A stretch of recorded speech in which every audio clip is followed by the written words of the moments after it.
Joshua Neal.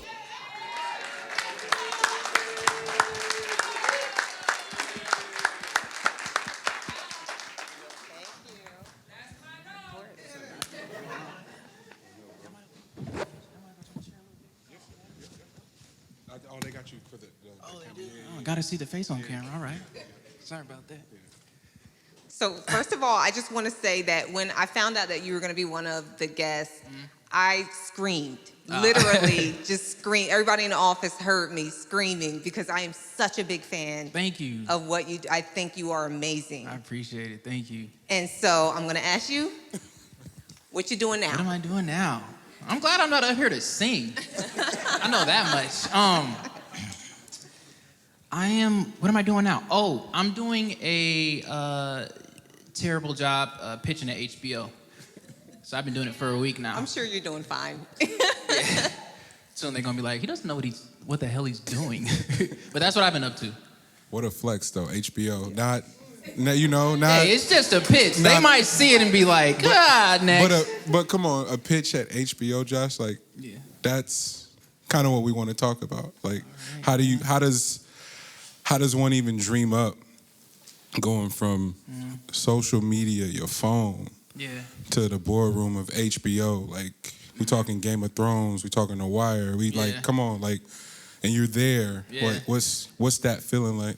It feels good. I'm not gonna lie. Like, you know what I'm saying? Before this, I was at Equinox. I was the pool monitor, but I called myself the aquatics orchestrator because it sounded fancy.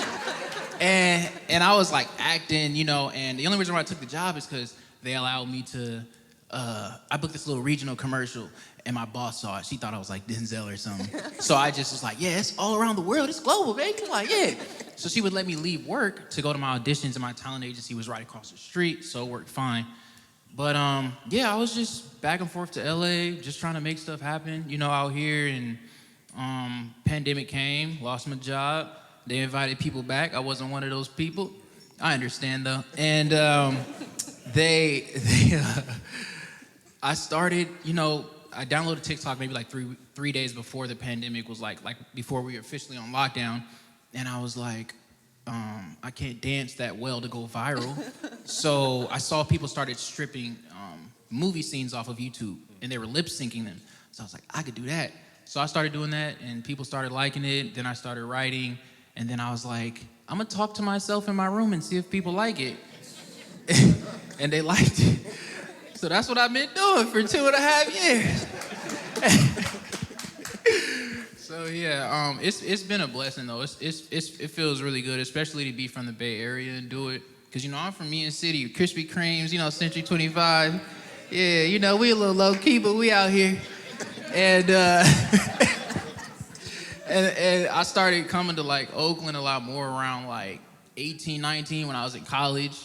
And Oakland always showed me a lot of love. I'll be talking, they'd be like, where are you from, bro? I'll be like, Union City. They'll be like, where is that?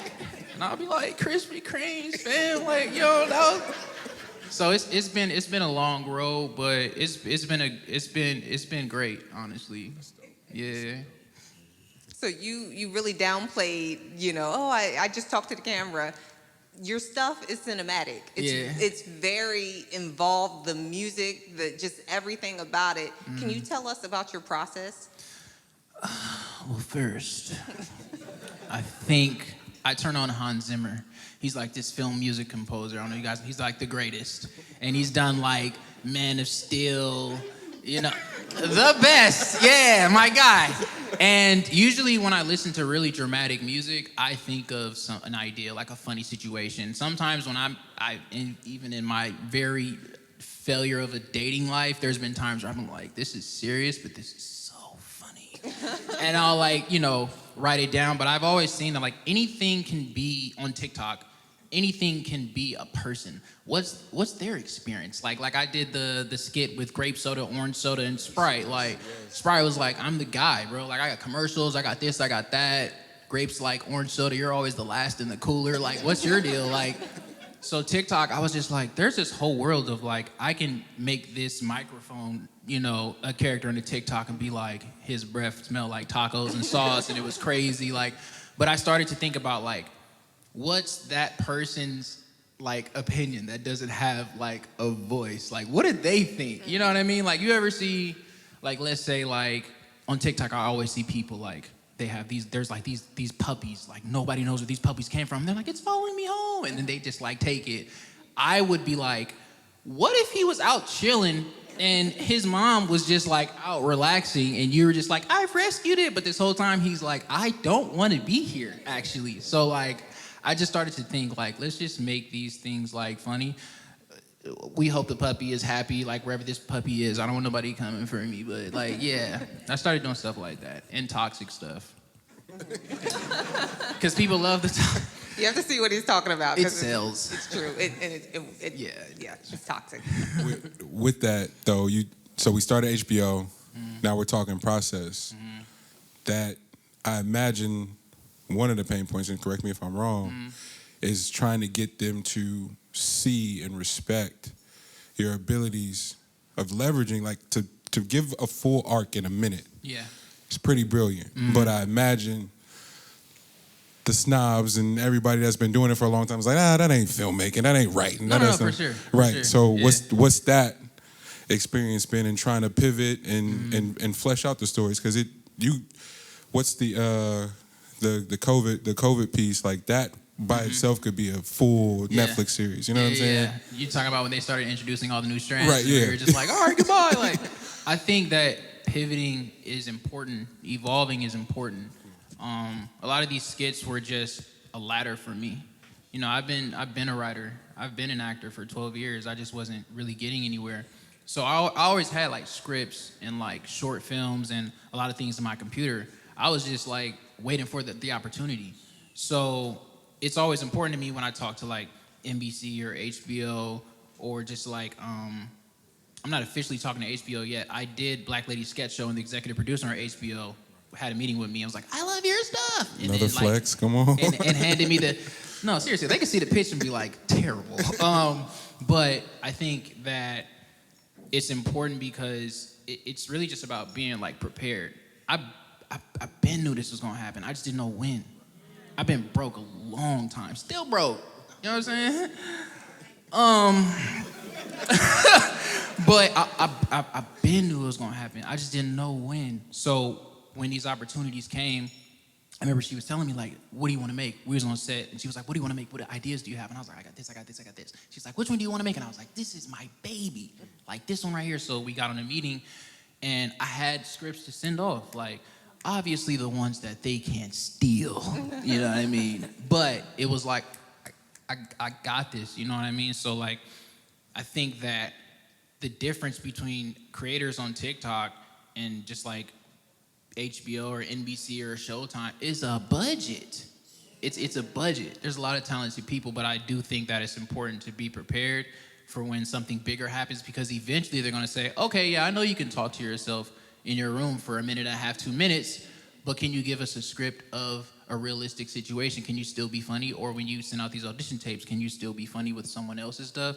So I had to perform because my dad was like, yo, my brother, clock's ticking. You feel me? Like, you have to get up out of here. Yeah, I'm at my parents' house for real still. You know what I mean? Go ahead, save that money. Yeah, for sure. I don't have a choice. You know what I mean? Nah, but it's just important to be prepared and like to still like think bigger scale. I know I can direct a film. I know I can write a film. So I was just making TikToks in a format that when they came there, they'll say, oh, this is really funny, or this is really dramatic, or oh, that was funny, but he can cry on cue. Oh, that was great. Like, so it just started to like transition into something like that. So when the opportunity comes, you're like ready, you know. I'm kind of curious too. I mean, with your content, a lot of it is comedy. You're finding comedy in really serious situations, as you mentioned. Yeah. But do you want to go more towards drama? Is that something that you would like to also kind of do? Yeah, I do. A lot of the stuff that I would like pitch is a little darker. But I've always thought that like, you know, like Key and Peele. I love Key and Peele. That's like my show. They always make funny situations super dramatic. You know what I mean? But I would always try to make some of my skits really dramatic so that it is a comedy, but you can still look at it as kind of like a dramedy in a way. But I definitely want to do drama. It's just that my voice, it's hard to do that. You know what I mean? So I tend to keep it in the middle. You know what I'm saying? Like, I can't take myself serious at times. Trust me, I've been in like relationships, I've argued, but the more I yell, the higher my voice goes. So it's like, you never told me. Like, let's just bring it back down. Let's be responsible. Like, so I think it's really just, even in that, it's just about knowing who you are, even in a role. Like, it's not about becoming someone else. You don't become someone else. You just soak up with the information. So I look at people that I can relate to, like Ryan Reynolds or Robert Downey Jr. Voice is not that deep. Voice is not that deep, but they've been in dramas. They've been in like dramedies and stuff. So it's just like the middle ground. So I do want to do dramas, but I would ask the writers and producers, like, how serious are we going? Like, you know? So yeah, I definitely plan to venture out when I start writing like more scripts and projects. I was writing a commercial this past weekend.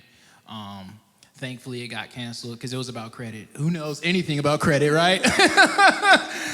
So, yeah, it was going great, but it's no more, thank God, because I was struggling a little bit. Josh, I wanna thank you for pulling up, bro. It means sure. a lot. The theme has been industry and cultivating community, and like if those two things can intersect, and social media as a tool has become very essential to, you know, entrepreneurs that are building, that are attempting to scale, that may not have access to the budgets that you talk about. Right. But what often isn't highlighted and talked about is community through the lens of social media. And you've been able to curate and cultivate this very unique following of people that are diehards and make sure your shit breaks through the algorithm. And it's been great. Can you talk about the value of community, but through the lens of social media for us before we get out of here? Like how? Just I guess for me, like Liz and I, we were just meeting and getting familiar with each other, working on this project. And the second your name came up, we had something to bond over. Like from go. It was like, you seen this one, you know what I'm saying? Like that part of it. Like that is that's a digital thing. You know what I'm saying? Yeah, but for sure. it isn't spoken about the same way as just like, yo, we're in this physical space today. Like somebody, my cousins in DC, same thing. It's like, bro, you got him on the bill today. You know what I'm saying? Like that type of thing. How have you seen that kind of shrink the world? Oh man, it really does make you realize how small the world is. In the Bay, LA, Baltimore, I've been, and my dad's clients, he's an accountant. They're like, your son does, my kids watch his stuff. You know what I mean? So you start to see, honestly, how powerful the community is. Because without the community, you really don't get anywhere. People share, they like, they comment. They don't have to do these things. You know what I mean? And just to really touch on it, because I wanted to say this, like, sometimes you see these things on the internet, like, oh, black people don't support each other. Ooh, that's a myth. It's not true. It's hella not true. You know what I'm saying? Because I be seeing my comment section. My people. And not only that, when a troll or anybody come, it's over. I don't even have to say anything. It's already too late. You know what I'm saying? So, and you click on their profile, user private now. Like, yeah. So it's been amazing because your community really does ride for you. And I think that it's also important to like never have too much dip on your chip. Don't do that. Because people can sense that. Even in my videos, I've always been like when I have millions of views or something, sometimes I'll be like, bro, I just got that good notification, hello, from Wells Fargo. It's like, we're charging you $35 for being broke, sir. But it's important to let people know that there's no difference between you and I. There's no difference between you and I. So sometimes I like to bring it back to here. I'm still trying to figure it out, honestly. I am. You know what I mean? I got leather seats on the Honda, all right? You know, it's a Honda Sport, you know, good on the gas. But it's really important to always, like, appreciate where you come from and that support. Because that support, bro, people don't have to do this. They don't have to watch your stuff. They don't have to, don't talk to him like that type of thing. So I've been blessed to really just be supported by my community in the Bay Area, just really, like, riding for me. You know what I'm saying? And it's been amazing, man. So I just always be humble, always be thankful, and keep creating, and you'll be fine. Oakland, please make some noise for Joshua and Neal. Appreciate y'all. Thank you.